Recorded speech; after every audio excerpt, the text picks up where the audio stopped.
Chers amis, chers camarades, nous revoilà avec plaisir donc pour une troisième vidéo.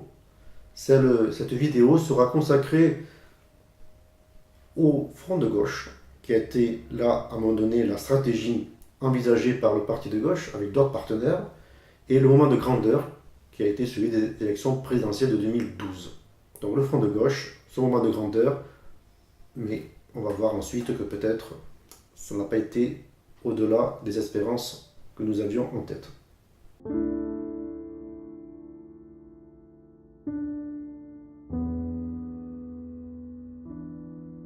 L'apogée du front de gauche, c'est bien évidemment les présidentielles de 2012. À ce moment-là, Jean-Luc Mélenchon a réussi à être candidat pour l'ensemble du front de gauche, qui est donc une alliance électorale entre plusieurs partis, le Parti communiste, mais aussi des petits courants issus du NPA. Et Jean-Luc Mélenchon était parti dans l'indifférence au départ. Beaucoup pensaient que s'il dépassait les 5%, c'était déjà bien.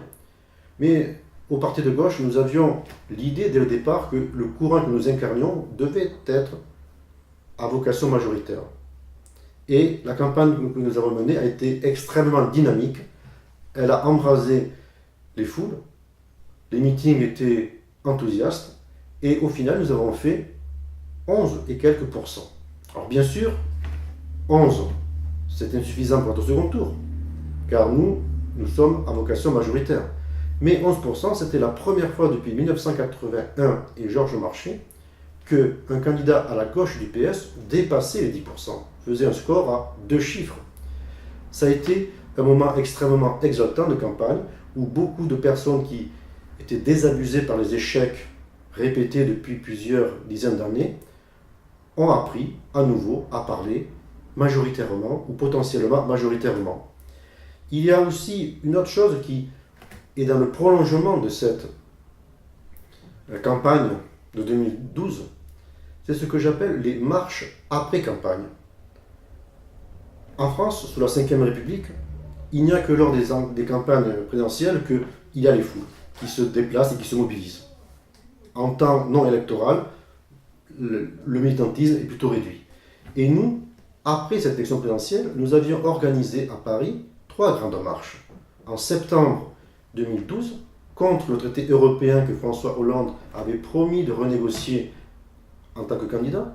Une fois président, bien sûr, il ne l'a pas renégocié. C'était le fameux traité que l'on appelait le traité Merkel-Sarkozy, qui n'a pas été renégocié. Nous étions plus de 80 000 personnes à Paris. C'était énorme. Dans une période qui n'est pas électorale, c'est prodigieux. La seconde marche, nous l'avions faite en mai 2013. C'était cette marche, je le précise, 1 an après l'élection de François Hollande. C'était aussi le jour anniversaire des États généraux qui se réunissent et lancent la Révolution française en 1789. Là aussi, le succès a été au rendez-vous. Et puis, une dernière marche pour la justice fiscale en décembre 2013.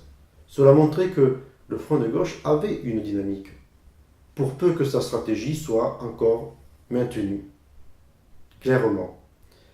C'est pour ça que ces années 2012-2013, ça a été un moment de succès, exaltant pour le front de gauche.